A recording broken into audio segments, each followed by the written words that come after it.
ॐ श्री गणेशाय नमः। अथ श्री गणपति अथर्व शीर्षम्। हरिः ॐ। भद्रं कर्णेभिः शृणुयाम देवाः। भद्रं पश्येमाक्षभिर्जजत्राः। स्थिरैरङ्गैस्तुष्टुवांसस्तनूभिः। व्यसेम देवहितं यदायुः।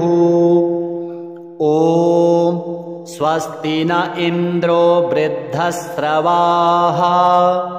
स्वस्ति नः पूषा विश्ववेदाः। स्वस्ति नस्तारक्षो अरिष्टनेमिः। स्वस्ति नो बृहस्पतिर्दधातु। ॐ तन्मामवतु तद्वक्तारमवतु। अवतु माम् अवतु वक्तारम्। ॐ शान्तिः शान्तिः शान्तिः। हरिः ॐ। नमस्ते गणपतये। त्वमेव प्रत्यक्षं तत्त्वमसि। त्वमेव केवलं कर्तासि। त्वमेव केवलं धर्तासि। त्वमेव केवलं हर्तासि। त्वमेव सर्वं खल्विदं ब्रह्मासि। त्वं साक्षात् आत्मासि नित्यं। ऋतं वच्मि सत्यं वच्मि। अवत्वं माम् अववक्तारम् अवश्रोतारम् अवदातारम् अवधातारम् अवानूचानमवशिष्यम् अवपश्चात्तात् अवपुरस्तात् अवोत्तरात्तात् अवदक्षिणात्तात् अवचोर्ध्वात्तात् अवाधरात्तात्। सर्वतो मां पाहि पाहि समन्तात्। त्वं वाङ्मयस्त्वं चिन्मयः। त्वमानन्दमयस्त्वं ब्रह्ममयः। त्वं सच्चिदानन्दाद्वितीयोऽसि। त्वं प्रत्यक्षं ब्रह्मासि। त्वं ज्ञानमयो विज्ञानमयोऽसि। सर्वं जगदिदं त्वत्तो जायते। सर्वं जगदिदं त्वत्तस्तिष्ठति। सर्वं जगदिदं त्वयि लयमेष्यति। सर्वं जगदिदं त्वयि प्रत्येति। त्वं भूमिरापो नलो निलो नभः। त्वं चत्वारि वाक्पदानि। त्वं गुणत्रयातीतः। त्वं वस्थात्रयातीतः। त्वं देहत्रयातीतः। त्वं कालत्रयातीतः। त्वं मूलाधारस्थितोऽसि नित्यं। त्वं शक्तित्रयात्मकः। त्वं योगिनो ध्यायन्ति नित्यं। त्वं ब्रह्मा त्वं विष्णुस्त्वं रुद्रस्त्वं इन्द्रस्त्वं अग्निस्त्वं वायुस्त्वं सूर्यस्त्वं चन्द्रमास्त्वं ब्रह्मभूर्भुवः स्वरो। गणादीं पूर्वमुच्चार्य वर्णादीं तदनन्तरम् अनुस्वारः परतरः अर्धेन्दुलसितं तारेण ऋद्धम्। एतत्तव मनुस्वरूपम्। गकारः पूर्वरूपम्। अकारो मध्यमरूपम्। अनुस्वारश्चान्त्यरूपम्। बिन्दुरुत्तररूपम्। नादः सन्धानं। संहिता सन्धिः। सैषा गणेशविद्या गणकऋषिः निश्चिद्गायत्री छन्दः गणपतिर्देवता ॐ गं गणपतये नमः एकदन्ताय विद्महे वक्रतुण्डाय धीमहि तन्नो दन्तिः प्रचोदयात् एकदन्तं चतुर्हस्तं पाशमङ्कुशधारिणं रदं च वरदं हस्तैर्बिभ्राणं मूषकध्वजं रक्तं लम्बोदरं शूर्पकर्णकं रक्तवाससं रक्तगन्धानुलिप्ताङ्गं रक्तपुष्पैः सुपूजितं भक्तानुकम्पिनं देवं जगत्कारणमच्युतम्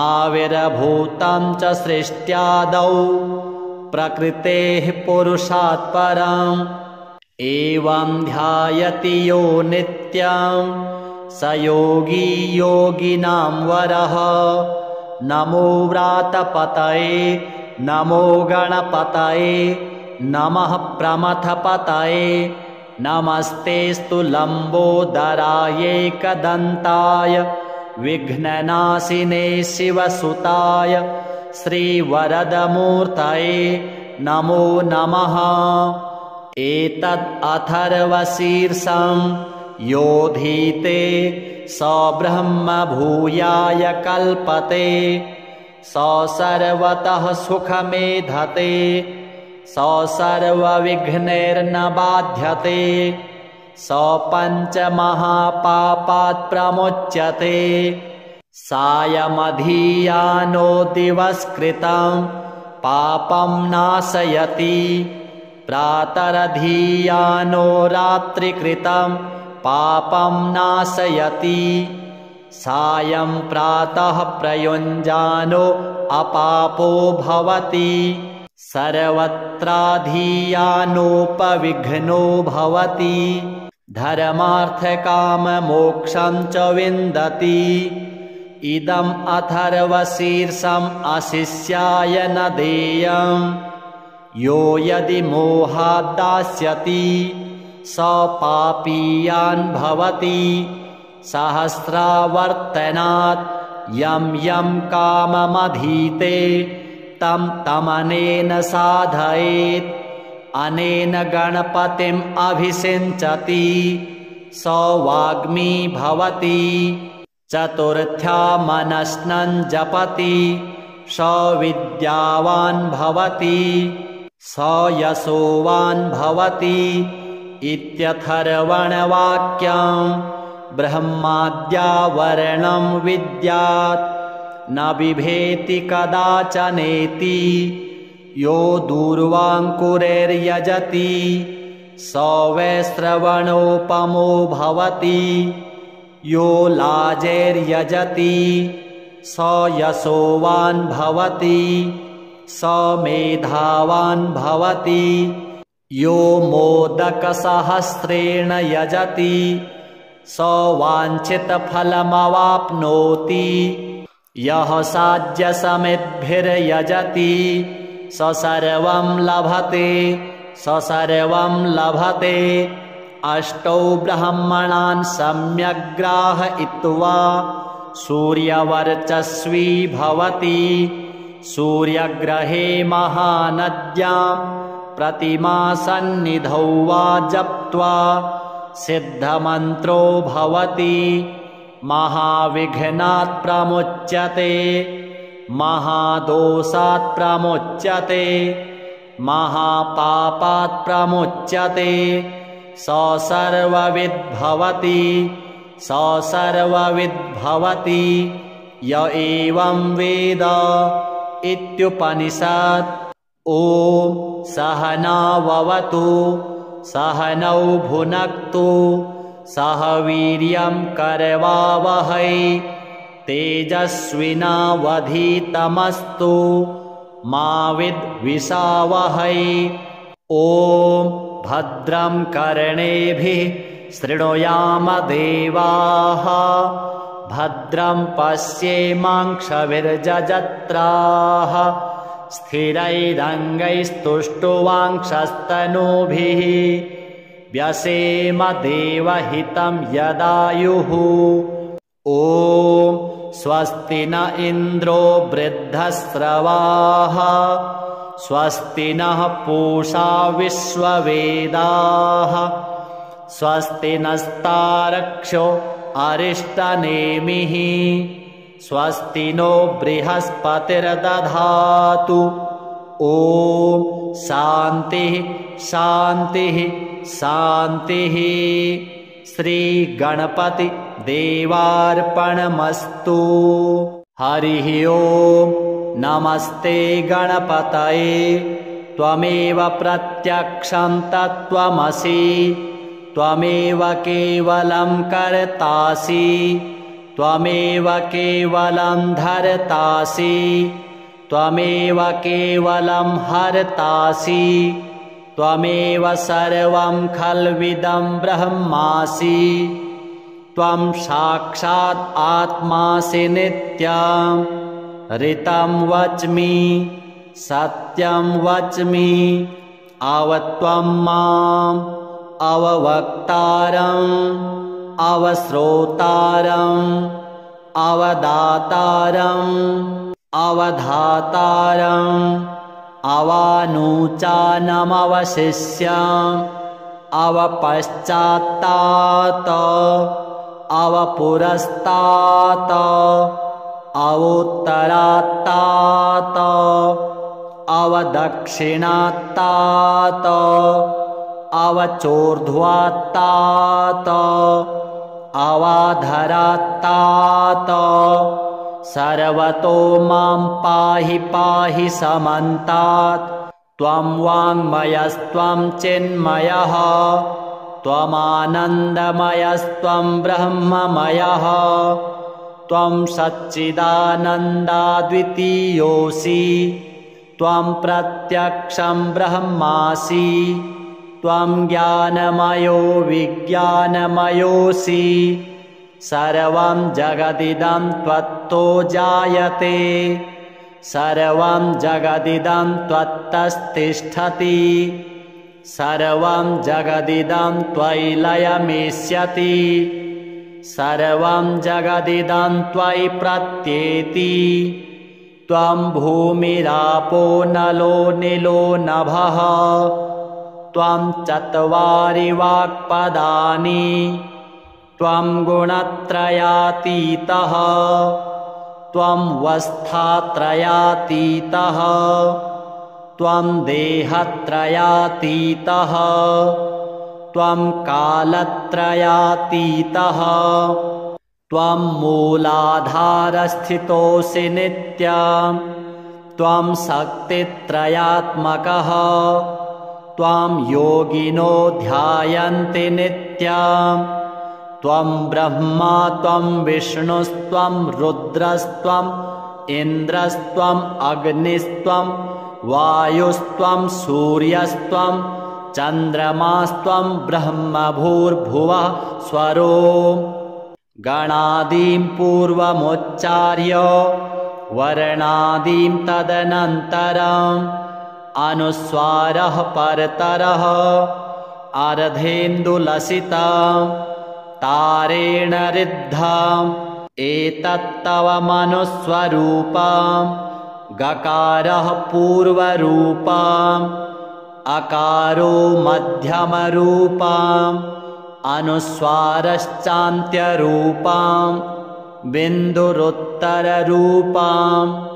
नादः सन्धानं संहिता सन्धिः सैषा गणेशविद्या गणकऋषिः निश्चिद्गायत्री छन्दः गणपतिर्देवता ॐ गं गणपतये नमः एकदन्ताय विद्महे वक्रतुण्डाय धीमहि तन्नो दन्तिः प्रचोदयात् एकदन्तं चतुर्हस्तं पाशमङ्कुशधारिणं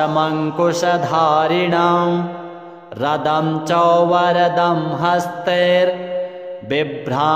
मूषकध्वजं रक्तं लम्बोदरं शूर्प कर्णकं रक्तवाससं रक्तगन्धानुलिप्ताङ्गं रक्तपुष्पैः सुपूजितं भक्तानुकम्पिनं देवं जगत्कारणमच्युतम् आविर्भूतं च सृष्ट्यादौ प्रकृतेः पुरुषात् परम् एवं ध्यायति यो नित्यं स योगी योगिनां वरः नमो व्रातपतये नमो गणपतये नमः प्रमथपतये नमस्तेस्तु लम्बोदरायैकदन्ताय विघ्ननाशिने शिवसुताय श्रीवरदमूर्तये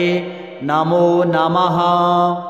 एतद् अथर्वशीर्षं योधीते स ब्रह्म भूयाय कल्पते स सर्वतः सुखमेधते स सर्वविघ्नैर्न बाध्यते स पञ्चमहापापात् प्रमुच्यते सायमधीयानो दिवस्कृतं पापं नाशयति प्रातरधीयानो रात्रिकृतं पापं नाशयति सायं प्रातः प्रयुञ्जानो अपापो भवति सर्वत्राधीयानोपविघ्नो भवति धर्मार्थकाममोक्षं च विन्दति इदम् अथर्वशीर्षम् अशिष्याय न देयम् यो यदि मोहात् दास्यति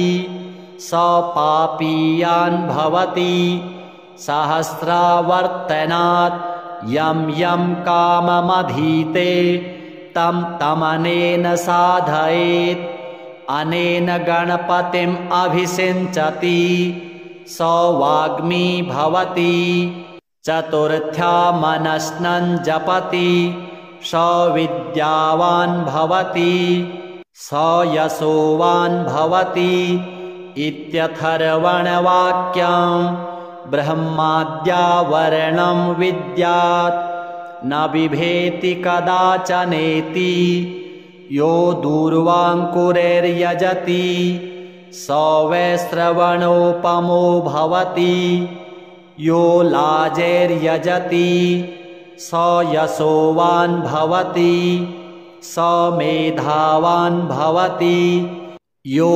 मोदकसहस्रेण यजति स वाञ्छितफलमवाप्नोति यः साध्यसमिद्भिर्यजति स सर्वं लभते स सर्वं लभते अष्टौ ब्रह्मणान् सम्यग्ग्राहयित्वा सूर्यवर्चस्वी भवति सूर्यग्रहे महानद्यां प्रतिमासन्निधौ वा जप्त्वा सिद्धमन्त्रो भवति महाविघ्नात् प्रमुच्यते महादोषात् प्रमुच्यते महापापात् प्रमुच्यते स सर्वविद् भवति स सर्वविद् भवति य एवं वेद इत्युपनिषत्।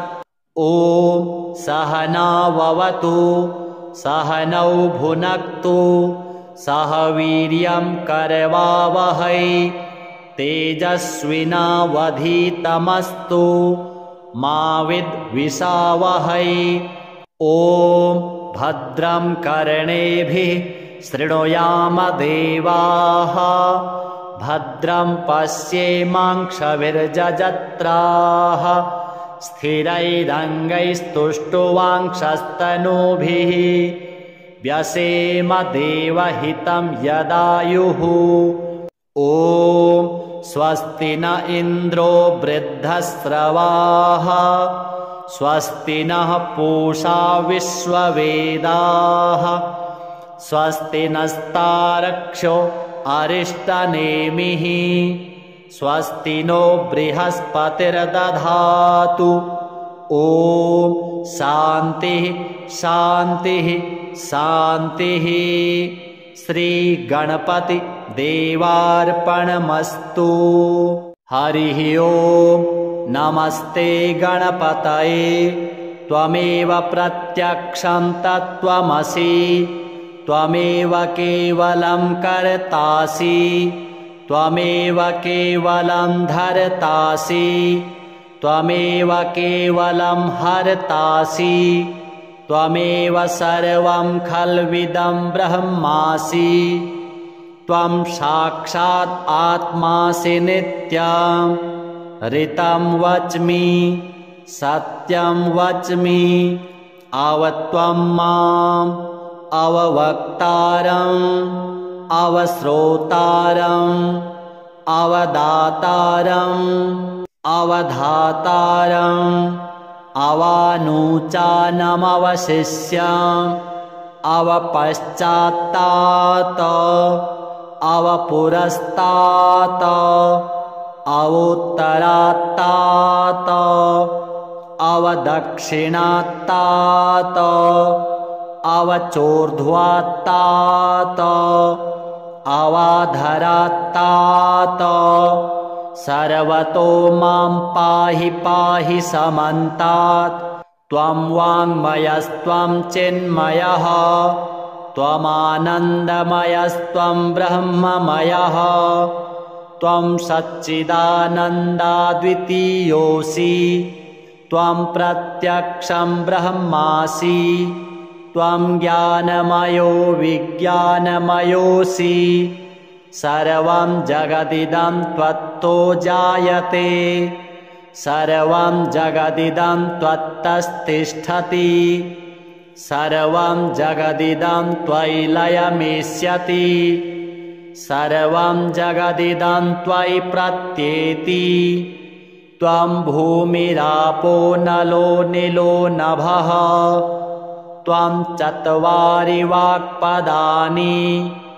त्वं गुणत्रयातीतः। त्वं वस्थात्रयातीतः। त्वं देहत्रयातीतः। त्वं कालत्रयातीतः। त्वं मूलाधारस्थितोऽसि नित्यं। त्वं शक्तित्रयात्मकः। त्वं योगिनो ध्यायन्ति नित्यं। त्वं ब्रह्मा त्वं विष्णुस्त्वं रुद्रस्त्वं इन्द्रस्त्वं अग्निस्त्वं वायुस्त्वं सूर्यस्त्वं चन्द्रमास्त्वं ब्रह्मभूर्भुवः स्वरो। गणादीं पूर्वमुच्चार्य वर्णादीं तदनन्तरम् अनुस्वारः परतरः अर्धेन्दुलसितं तारेण ऋद्धम् एतत्तव मनुस्वरूपं। गकारः पूर्वरूपम् अकारो मध्यमरूपम् अनुस्वारश्चान्त्यरूपम् बिन्दुरुत्तररूपम्। नादः सन्धानं संहिता सन्धिः। सैषा गणेशविद्या गणकऋषिः। निचिद्गायत्री छन्दः गणपतिर्देवता। ॐ गं गणपतये नमः। एकदन्ताय विद्महे वक्रतुण्डाय धीमहि तन्नो दन्तिः प्रचोदयात्। एकदन्तं चतुर्हस्तं पाशमङ्कुशधारिणं रदं च वरदं हस्तैर्बिभ्राणं मूषकध्वजं रक्तं लम्बोदरं शूर्पकर्णकं रक्तवाससं रक्तगन्धानुलिप्ताङ्गं रक्तपुष्पैः सुपूजितं भक्तानुकम्पिनं देवं जगत्कारणमच्युतं आविर्भूतं च सृष्ट्यादौ प्रकृतेः पुरुषात् परम् एवं ध्यायति यो नित्यं स योगी योगिनां वरः। नमो व्रातपतये नमो गणपतये नमः प्रमथपतये नमस्तेस्तु लम्बोदरायैकदन्ताय विघ्ननाशिने शिवसुताय श्रीवरदमूर्तये नमो नमः। एतद् अथर्वशीर्षं योधीते स ब्रह्म भूयाय कल्पते स सर्वतः सुखमेधते स सर्वविघ्नैर्न बाध्यते स पञ्चमहापापात् प्रमुच्यते।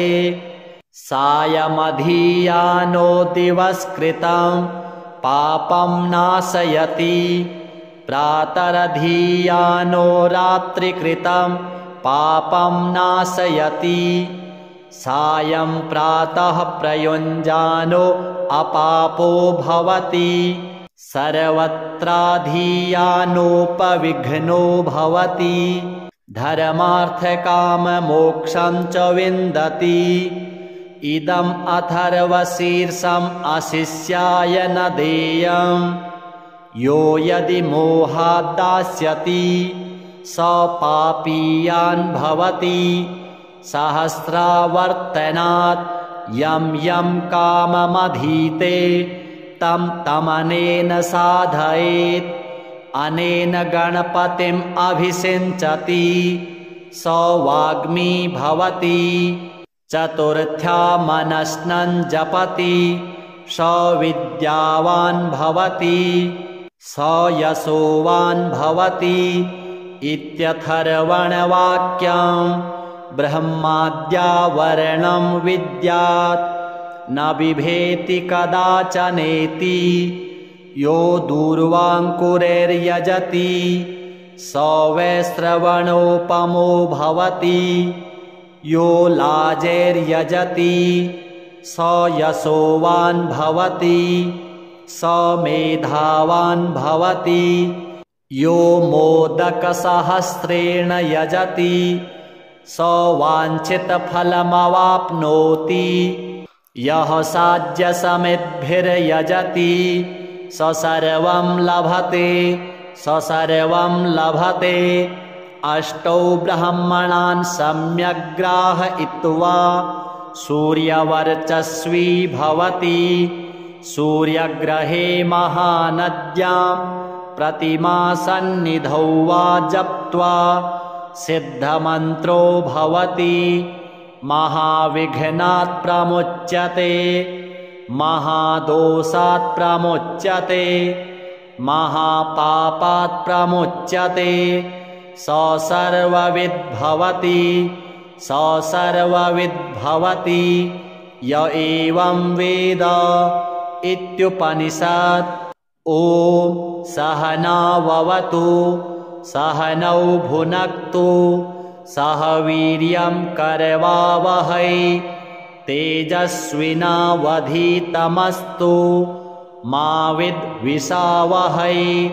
ॐ भद्रं कर्णेभिः शृणुयाम देवाः भद्रं पश्येमाक्षभिर्यजत्राः स्थिरैरङ्गैस्तुष्टुवांक्षस्तनूभिः व्यसेम देवहितं यदायुः। ॐ स्वस्ति न इन्द्रो वृद्धस्रवाः स्वस्ति नः पूषा विश्ववेदाः स्वस्ति नस्तारक्षो अरिष्टनेमिः स्वस्ति नो बृहस्पतिर्दधातु। ॐ शान्तिः शान्तिः शान्तिः। श्रीगणपति देवार्पणमस्तु। हरिः ॐ नमस्ते गणपतये त्वमेव प्रत्यक्षं तत्त्वमसि त्वमेव केवलं कर्तासि त्वमेव केवलं धर्तासि त्वमेव केवलं हर्तासि त्वमेव सर्वं खल्विदं ब्रह्मासि त्वं साक्षात् आत्मासि नित्यं ऋतं वच्मि सत्यं वच्मि अवत्वं माम् अववक्तारम् अवश्रोतारम् अवदातारम् अवधातारम् अवानुचानमवशिष्यम् अवपश्चात्तात अवपुरस्तात अवोत्तरात्तात अवदक्षिणात्तात अवचोर्ध्वात्तात अवाधरात्तात सर्वतो मां पाहि पाहि समन्तात् त्वं वाङ्मयस्त्वं चिन्मयः त्वमानन्दमयस्त्वं ब्रह्ममयः त्वं सच्चिदानन्दाद्वितीयोऽसि त्वं प्रत्यक्षं ब्रह्मासि त्वं ज्ञानमयो विज्ञानमयोऽसि सर्वं जगदिदं त्वत्तो जायते सर्वं जगदिदं त्वत्तस्तिष्ठति सर्वं जगदिदं त्वयि लयमेष्यति सर्वं जगदिदं त्वयि प्रत्येति त्वं भूमिरापो नलो निलो नभः त्वं चत्वारि वाक्पदानि त्वं गुणत्रयातीतः त्वं वस्थात्रयातीतः त्वं देहत्रयातीतः त्वं कालत्रयातीतः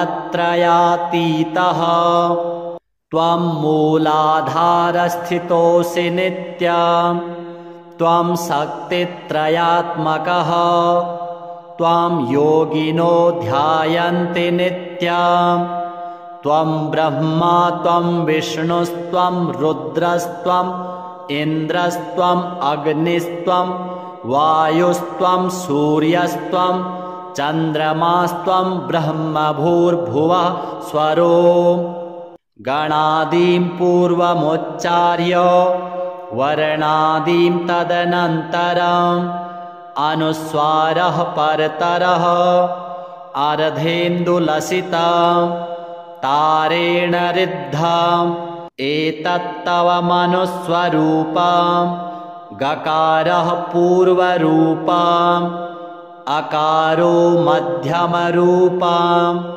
अनुस्वारश्चान्त्यरूपम् बिन्दुरुत्तररूपम् नादः सन्धानं संहिता सन्धिः सैषा गणेशविद्या गणकऋषिः निचिद्गायत्री छन्दः गणपतिर्देवता ॐ गं गणपतये नमः एकदन्ताय विद्महे वक्रतुण्डाय धीमहि तन्नो दन्तिः प्रचोदयात् एकदन्तं चतुर्हस्तं पाशमङ्कुशधारिणं रदं च वरदं हस्तैर्बिभ्राणं मूषकध्वजं रक्तं लम्बोदरं शूर्पकर्णकं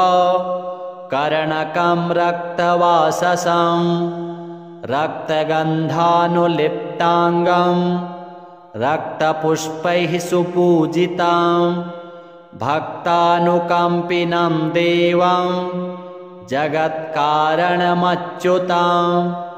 आविर्भूतं च सृष्ट्यादौ प्रकृतेः पुरुषात् परम् एवं ध्यायति यो नित्यं स योगी योगिनां वरः नमो व्रातपतये नमो गणपतये नमः प्रमथपतये नमस्तेस्तु लम्बोदराय एकदन्ताय विघ्ननाशिने शिवसुताय श्रीवरदमूर्तये नमो नमः। एतद् अथर्वशीर्षं योधीते स ब्रह्म भूयाय कल्पते, स सर्वतः सुखमेधते, स सर्वविघ्नैर्न बाध्यते, स पञ्चमहापापात् प्रमुच्यते। सायमधीयानो दिवस्कृतं पापं नाशयति, प्रातरधीयानो रात्रिकृतं पापं नाशयति, सायं प्रातः प्रयुञ्जानो अपापो भवति, सर्वत्राधीयानोपविघ्नो भवति, धर्मार्थकाममोक्षं च विन्दति। इदम् अथर्वशीर्षम् अशिष्याय न देयम्, यो यदि मोहात् दास्यति स पापीयान् भवति। सहस्रावर्तनात् यं यं काममधीते तं तमनेन साधयेत्, अनेन गणपतिम् अभिषिञ्चति स वाग्मी भवति। चतुर्थ्यामनश्नं जपति स विद्यावान् भवति, स यशोवान् भवति इत्यथर्वणवाक्यम्। ब्रह्माद्यावरणं विद्यात् न बिभेति कदाचनेति, यो दूर्वाङ्कुरैर्यजति स वैश्रवणोपमो भवति, यो लाजैर्यजति स यशोवान् भवति, स मेधावान् भवति, यो मोदकसहस्रेण यजति स वाञ्छितफलमवाप्नोति, यः साध्यसमिद्भिर्यजति स सर्वं लभते, स सर्वं लभते। अष्टौ ब्राह्मणान् सम्यग् ग्राहयित्वा सूर्यवर्चस्वी भवति, सूर्यग्रहे महानद्यां प्रतिमासन्निधौ वा जप्त्वा सिद्धमन्त्रो भवति। महाविघ्नात् प्रमुच्यते, महादोषात् प्रमुच्यते, महापापात् प्रमुच्यते। स सर्वविद् भवति, स सर्वविद् भवति य एवं वेद इत्युपनिषत्। ॐ सहनाववतु सहनौ भुनक्तु सह वीर्यं करवावहै, तेजस्विनावधीतमस्तु मा विद्विषावहै। ॐ भद्रं कर्णेभिः शृणुयाम देवाः, भद्रं पश्येमाक्षभिर्यजत्राः, स्थिरैरङ्गैस्तुष्टुवांक्षस्तनूभिः व्यसेम देवहितं यदायुः। ॐ स्वस्ति न इन्द्रो वृद्धस्रवाः, स्वस्ति नः पूषा विश्ववेदाः, स्वस्ति नस्तारक्षो अरिष्टनेमिः, स्वस्ति नो बृहस्पतिर्दधातु। ॐ शान्तिः शान्तिः शान्तिः। श्रीगणपति देवार्पणमस्तु। हरिः ॐ। नमस्ते गणपतये। त्वमेव प्रत्यक्षं तत्त्वमसि, त्वमेव केवलं कर्तासि, त्वमेव केवलं धर्तासि, त्वमेव केवलं हर्तासि, त्वमेव सर्वं खल्विदं ब्रह्मासि। त्वं साक्षात् आत्मासि नित्यं।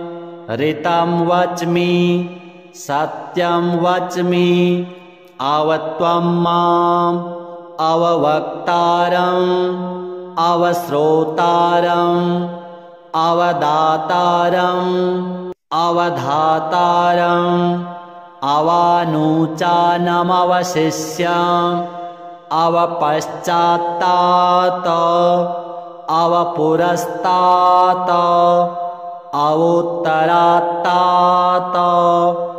अवदक्षिणात्तात अवचोर्ध्वात्तात अवाधरात्तात सर्वतो मां पाहि पाहि समन्तात् त्वं वाङ्मयस्त्वं चिन्मयः त्वमानन्दमयस्त्वं ब्रह्ममयः त्वं सच्चिदानन्दाद्वितीयोऽसि त्वं प्रत्यक्षं ब्रह्मासि त्वं ज्ञानमयो विज्ञानमयोऽसि सर्वं जगदिदं त्वत्तो जायते सर्वं जगदिदं त्वत्तस्तिष्ठति सर्वं जगदिदं त्वयि लयमेष्यति सर्वं जगदिदं त्वयि प्रत्येति त्वं भूमिरापो नलो निलो नभः त्वं चत्वारि वाक्पदानि त्वं गुणत्रयातीतः त्वं वस्थात्रयातीतः त्वं देहत्रयातीतः त्वं कालत्रयातीतः त्वं मूलाधारस्थितोऽसि नित्यं त्वं शक्तित्रयात्मकः त्वं योगिनो ध्यायन्ति नित्यं त्वं ब्रह्मा त्वं विष्णुस्त्वं रुद्रस्त्वं इन्द्रस्त्वम् अग्निस्त्वं वायुस्त्वं सूर्यस्त्वं चन्द्रमास्त्वं ब्रह्मभूर्भुवः स्वरो गणादीं पूर्वमुच्चार्य वर्णादीं तदनन्तरम् अनुस्वारः परतरः अर्धेन्दुलसितं तारेण ऋद्धम् एतत्तव मनुस्वरूपं गकारः पूर्वरूपम् अकारो मध्यमरूपम् अनुस्वारश्चान्त्यरूपम् बिन्दुरुत्तररूपम् नादः सन्धानं संहिता सन्धिः सैषा गणेशविद्या गणकऋषिः निश्चिद्गायत्री छन्दः गणपतिर्देवता ॐ गं गणपतये नमः एकदन्ताय विद्महे वक्रतुण्डाय धीमहि तन्नो दन्तिः प्रचोदयात् एकदन्तं चतुर्हस्तं पाशमङ्कुशधारिणं रदं च वरदं हस्तैर्बिभ्राणं मूषकध्वजं रक्तं लम्बोदरं शूर्पकर्णकं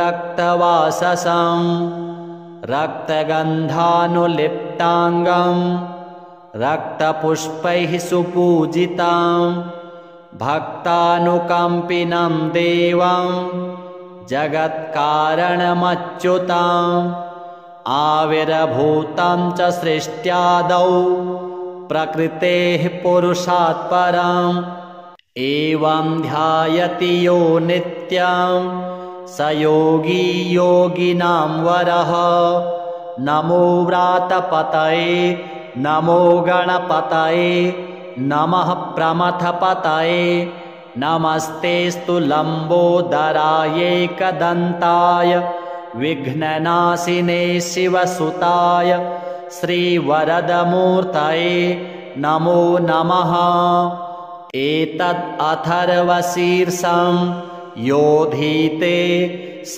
ब्रह्म भूयाय कल्पते स सर्वतः सुखमेधते स सर्वविघ्नैर्न बाध्यते स पञ्चमहापापात् प्रमुच्यते सायमधीयानो दिवस्कृतं पापं नाशयति प्रातरधीयानो रात्रिकृतं पापं नाशयति सायं प्रातः प्रयुञ्जानो अपापो भवति सर्वत्राधीयानोपविघ्नो भवति धर्मार्थकाममोक्षं च विन्दति इदम् अथर्वशीर्षम् अशिष्याय न देयम् यो यदि मोहात् दास्यति स पापीयान् भवति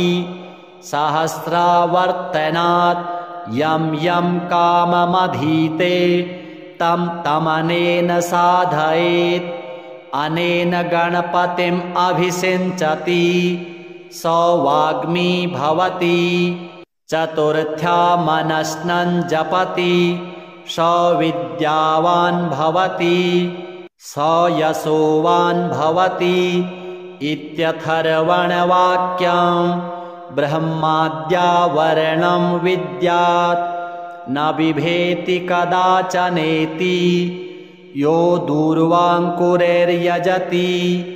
स वै श्रवणोपमो भवति यो लाजैर्यजति स यशोवान् भवति स मेधावान् भवति यो मोदकसहस्रेण यजति स वाञ्छितफलमवाप्नोति यः साध्यसमिद्भिर्यजति स सर्वं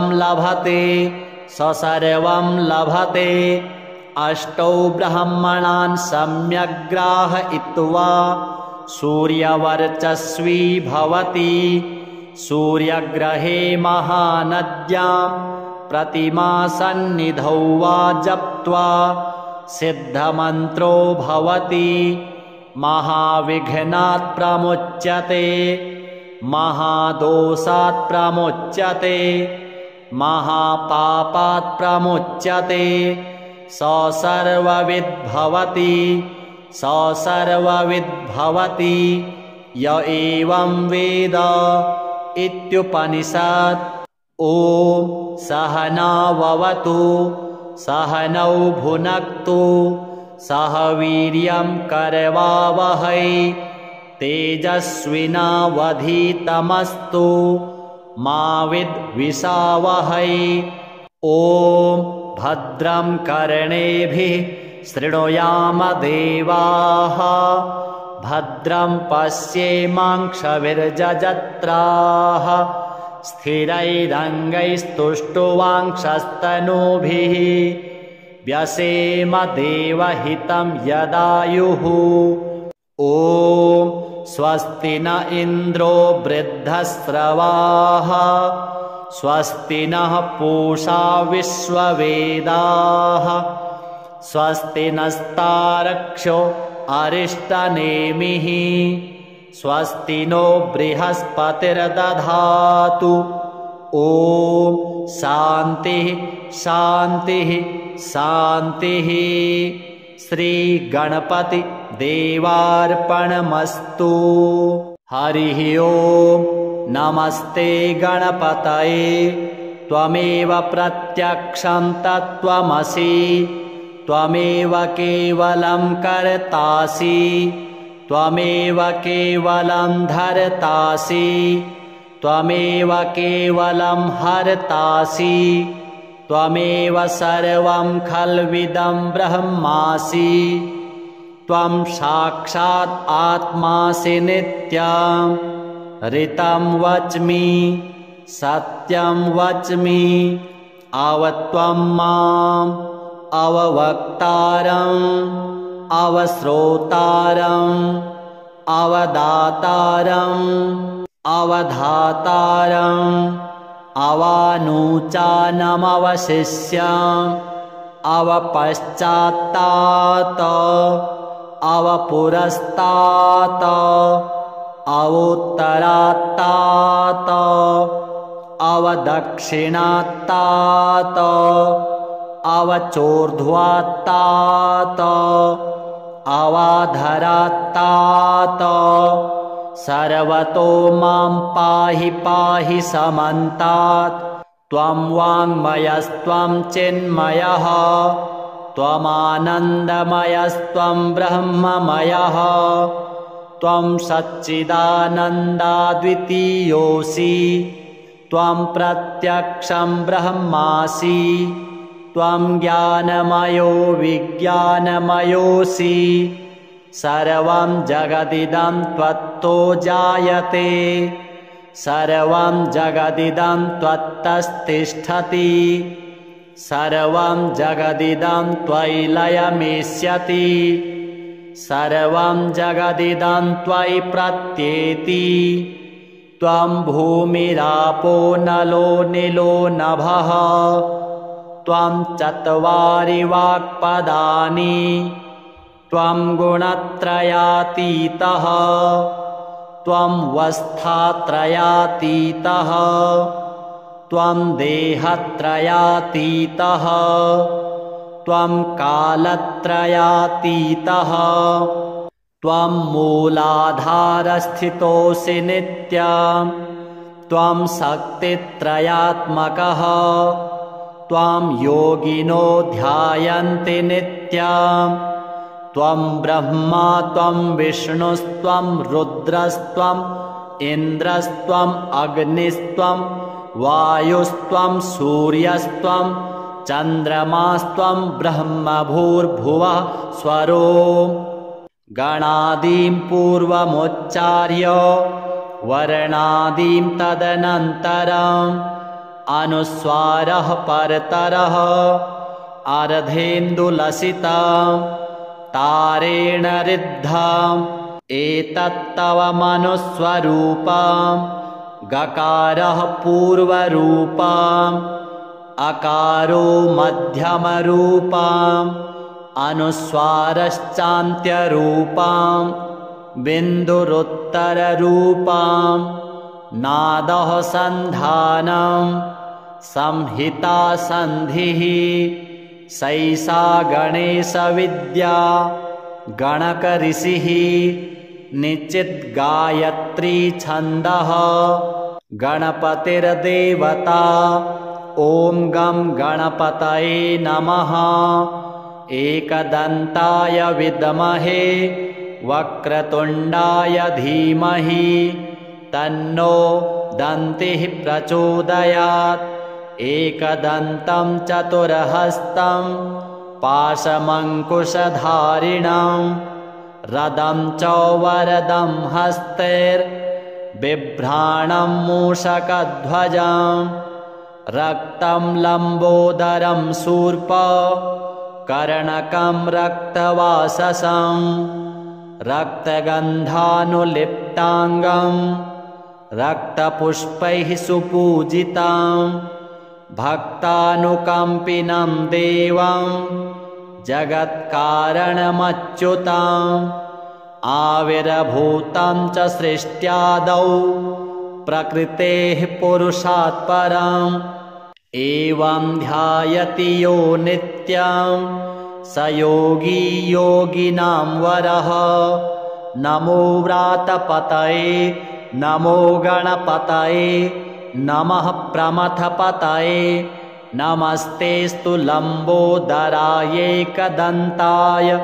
विघ्ननाशिने शिवसुताय श्रीवरदमूर्तये नमो नमः एतद् अथर्वशीर्षं योधीते स ब्रह्म भूयाय कल्पते स सर्वतः सुखमेधते स सर्वविघ्नैर्न बाध्यते स पञ्चमहापापात् प्रमुच्यते सायमधीयानो दिवस्कृतं पापं नाशयति प्रातरधीयानो रात्रिकृतं पापं नाशयति सायं प्रातः प्रयुञ्जानो अपापो भवति सर्वत्राधीयानोपविघ्नो भवति धर्मार्थकाममोक्षं च विन्दति इदम् अथर्वशीर्षम् अशिष्याय न देयम् यो यदि मोहात् दास्यति स पापीयान् भवति सहस्रावर्तनात् यं यं काममधीते तं तमनेन साधयेत् अनेन गणपतिम् अभिषिञ्चति स वाग्मी भवति चतुर्थ्या मनस्नन् जपति स विद्यावान् भवति स यशोवान् भवति इत्यथर्वणवाक्यम् ब्रह्माद्यावरणं विद्यात् न बिभेति कदाचनेति यो दूर्वाङ्कुरैर्यजति स वै श्रवणोपमो भवति यो लाजैर्यजति स यशोवान् भवति स मेधावान् भवति यो मोदकसहस्रेण यजति स वाञ्छितफलमवाप्नोति यः साध्यसमिद्भिर्यजति स सर्वं लभते स सर्वं लभते अष्टौ ब्रह्मणान् सम्यग्राहयित्वा सूर्यवर्चस्वी भवति सूर्यग्रहे महानद्यां प्रतिमासन्निधौ वा जप्त्वा सिद्धमन्त्रो भवति महाविघ्नात् प्रमुच्यते महादोषात् प्रमुच्यते महापापात् प्रमुच्यते स सर्वविद् भवति स सर्वविद् भवति य एवं वेद इत्युपनिषत्। ॐ सहनाववतु सहनौ भुनक्तु सह वीर्यं करवावहै तेजस्विनावधीतमस्तु मा विद्विषावहै। ॐ भद्रं कर्णेभिः शृणुयाम देवाः भद्रं पश्येमाक्षभिर्यजत्राः स्थिरैरङ्गैस्तुष्टुवांक्षस्तनूभिः व्यसेम देवहितं यदायुः।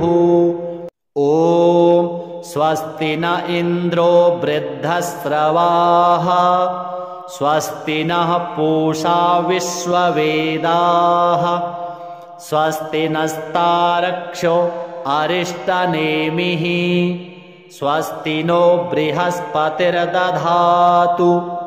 ॐ शान्तिः शान्तिः शान्तिः। श्रीगणपति देवार्पणमस्तु।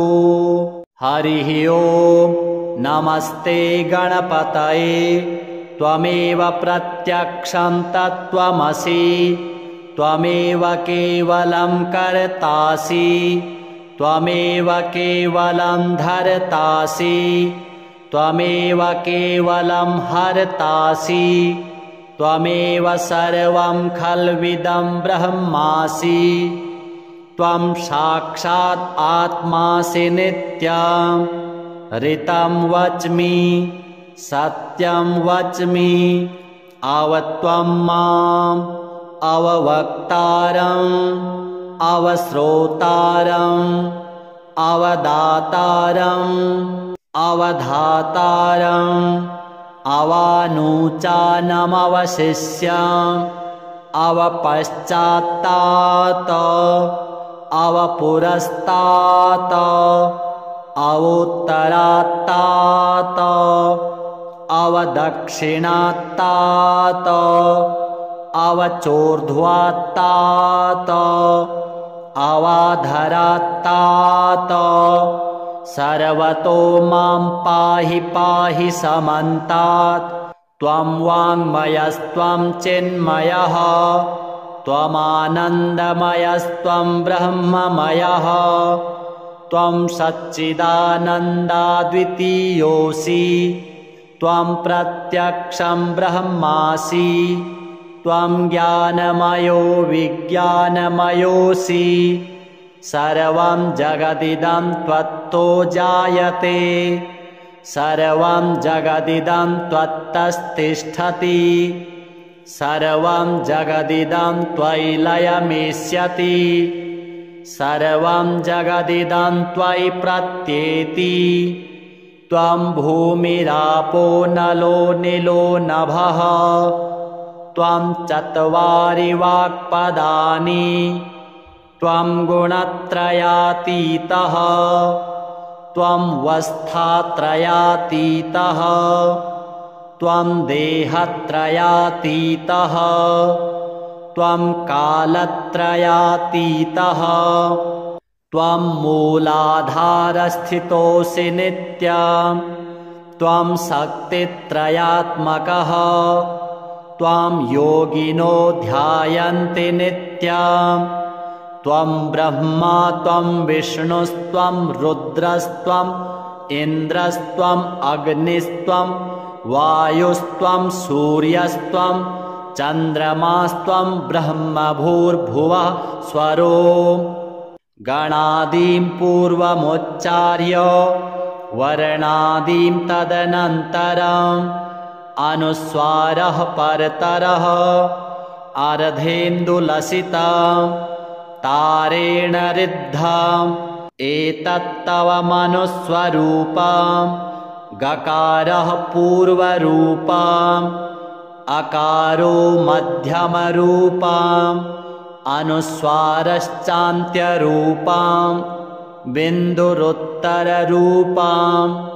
नादः सन्धानं संहिता सन्धिः सैषा गणेशविद्या गणकऋषिः निश्चिद्गायत्री छन्दः गणपतिर्देवता ॐ गं गणपतये नमः एकदन्ताय विद्महे वक्रतुण्डाय धीमहि तन्नो दन्तिः प्रचोदयात् एकदन्तं चतुर्हस्तं पाशमङ्कुशधारिणं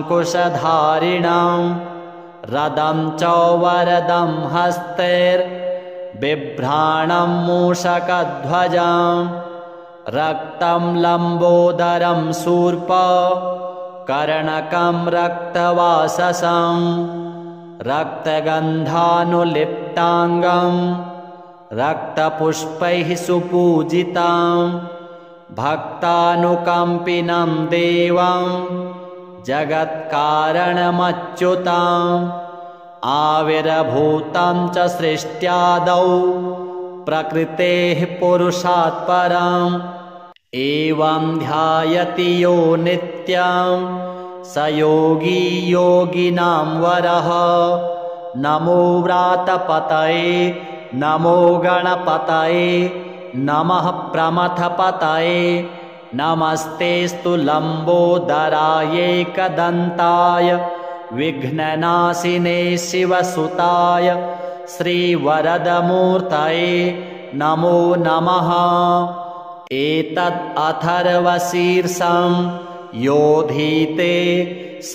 ब्रह्म भूयाय कल्पते स सर्वतः सुखमेधते स सर्वविघ्नैर्न बाध्यते स पञ्चमहापापात् प्रमुच्यते सायमधीयानो दिवस्कृतं पापं नाशयति प्रातरधीयानो रात्रिकृतं पापं नाशयति सायं प्रातः प्रयुञ्जानो अपापो भवति सर्वत्राधीयानोपविघ्नो भवति धर्मार्थकाममोक्षं च विन्दति इदम् अथर्वशीर्षम् अशिष्याय न देयं यो यदि मोहाद्दास्यति स पापीयान् भवति सहस्रावर्तनात् यं यं काममधीते तं तमनेन साधयेत् अनेन गणपतिम् अभिषिञ्चति स वाग्मी भवति चतुर्थ्यामनश्नं जपति स विद्यावान् भवति स यशोवान् भवति इत्यथर्वणवाक्यं ब्रह्माद्यावरणं विद्यात् न बिभेति कदाचनेति यो दूर्वाङ्कुरैर्यजति स वै श्रवणोपमो भवति यो लाजैर्यजति स यशोवान् भवति स मेधावान् भवति यो मोदकसहस्रेण यजति स वाञ्छितफलमवाप्नोति यः साध्यसमिद्भिर्यजति स सर्वं लभते स सर्वं लभते अष्टौ ब्रह्मणान् सम्यग् ग्राहयित्वा सूर्यवर्चस्वी भवति सूर्यग्रहे महानद्यां प्रतिमासन्निधौ वा जप्त्वा सिद्धमन्त्रो भवति महाविघ्नात् प्रमुच्यते महादोषात् प्रमुच्यते महापापात् प्रमुच्यते स सर्वविद् भवति स सर्वविद् भवति य एवं वेद इत्युपनिषत्। ॐ सहनाववतु सहनौ भुनक्तु सह वीर्यं करवावहै तेजस्विनावधीतमस्तु मा विद्विषावहै। ॐ भद्रं कर्णेभिः शृणुयाम देवाः भद्रं पश्येमाक्षभिर्यजत्राः स्थिरैरङ्गैस्तुष्टुवांक्षस्तनूभिः व्यसेम देवहितं यदायुः। ॐ स्वस्ति न इन्द्रो वृद्धस्रवाः स्वस्ति नः पूषा विश्ववेदाः स्वस्ति नस्तारक्षो अरिष्टनेमिः स्वस्ति नो बृहस्पतिर्दधातु।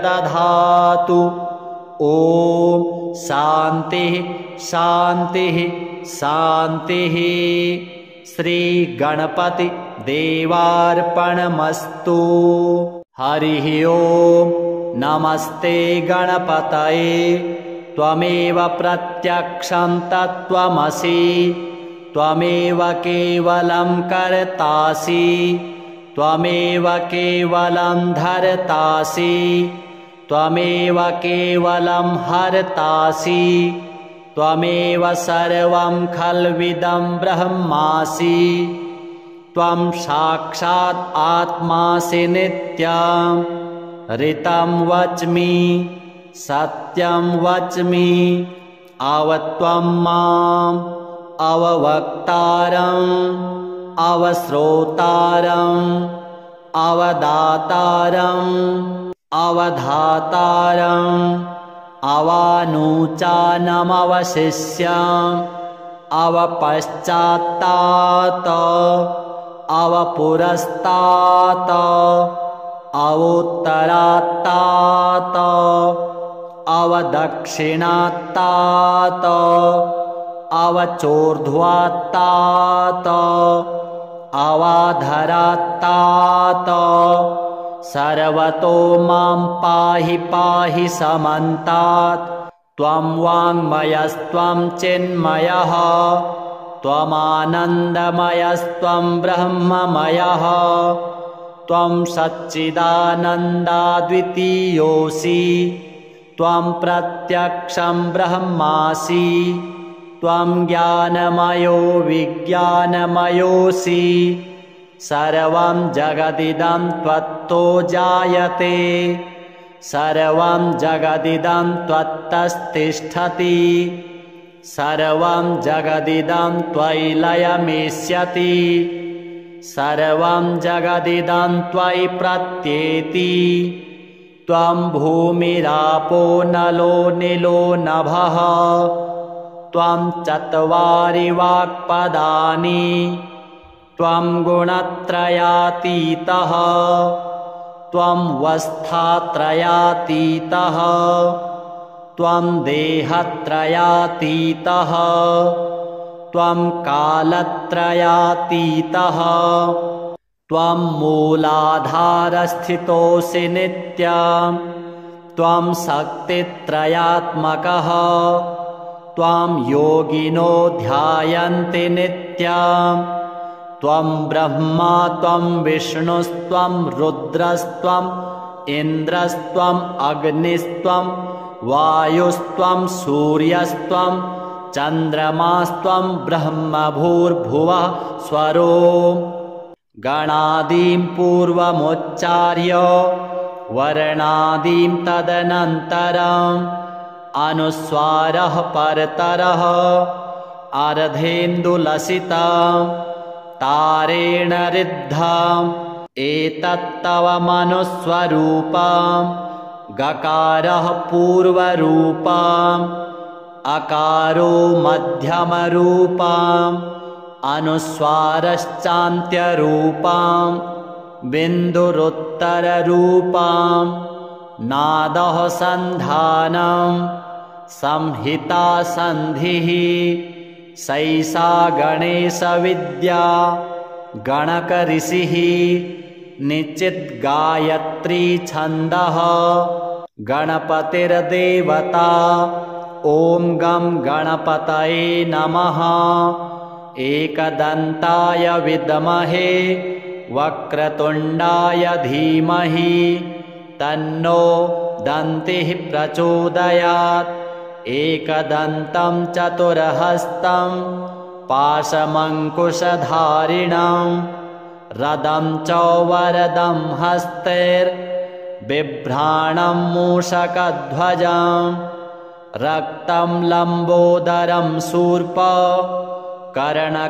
रक्तवाससं रक्तगन्धानुलिप्ताङ्गं रक्तपुष्पैः सुपूजितं भक्तानुकम्पिनं देवं जगत्कारणमच्युतम् आविर्भूतं च सृष्ट्यादौ प्रकृतेः पुरुषात् परम् एवं ध्यायति यो नित्यं स योगी योगिनां वरः नमो व्रातपतये नमो गणपतये नमः प्रमथपतये नमस्तेस्तु लम्बोदरायैकदन्ताय विघ्ननाशिने शिवसुताय श्रीवरदमूर्तये नमो नमः एतद् अथर्वशीर्षं योधीते स ब्रह्म भूयाय कल्पते स सर्वतः सुखमेधते स सर्वविघ्नैर्न बाध्यते स पञ्चमहापापात् प्रमुच्यते सायमधीयानो दिवस्कृतं पापं नाशयति प्रातरधीयानो रात्रिकृतं पापं नाशयति सायं प्रातः प्रयुञ्जानो अपापो भवति सर्वत्राधीयानोपविघ्नो भवति धर्मार्थकाममोक्षं च विन्दति इदम् अथर्वशीर्षम् अशिष्याय न देयम् यो यदि मोहाद्दास्यति स पापीयान् भवति सहस्रावर्तनात् यं यं काममधीते तं तमनेन साधयेत् अनेन गणपतिम् अभिषिञ्चति स वाग्मी भवति चतुर्थ्या मनस्नं जपति स विद्यावान् भवति स यशोवान् भवति इत्यथर्वणवाक्यं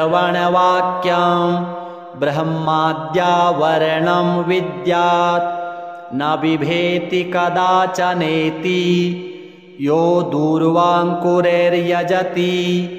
स वै श्रवणोपमो भवति यो लाजैर्यजति स यशोवान् भवति स मेधावान् भवति यो मोदकसहस्रेण यजति स वाञ्छितफलमवाप्नोति यः साध्यसमिद्भिर्यजति स सर्वं लभते स सर्वं लभते अष्टौ ब्रह्मणान् सम्यग्राहयित्वा सूर्यवर्चस्वी भवति सूर्यग्रहे महानद्यां प्रतिमासन्निधौ वा जप्त्वा सिद्धमन्त्रो भवति महाविघ्नात् प्रमुच्यते महादोषात् प्रमुच्यते महापापात् प्रमुच्यते स सर्वविद्भवति स सर्वविद्भवति य एवं वेद इत्युपनिषत्। ॐ सहनाववतु सहनौ भुनक्तु सह वीर्यं करवावहै तेजस्विनावधीतमस्तु मा विद्विषावहै। ॐ भद्रं कर्णेभिः शृणुयाम देवाः भद्रं पश्येमाक्षभिर्यजत्राः स्थिरैरङ्गैस्तुष्टुवांक्षस्तनूभिः व्यसेम देवहितं यदायुः। ॐ स्वस्ति न इन्द्रो वृद्धस्रवाः स्वस्ति नः पूषा विश्ववेदाः स्वस्ति नस्तारक्षो अरिष्टनेमिः स्वस्ति नो बृहस्पतिर्दधातु। ॐ शान्तिः शान्तिः शान्तिः। श्रीगणपति देवार्पणमस्तु।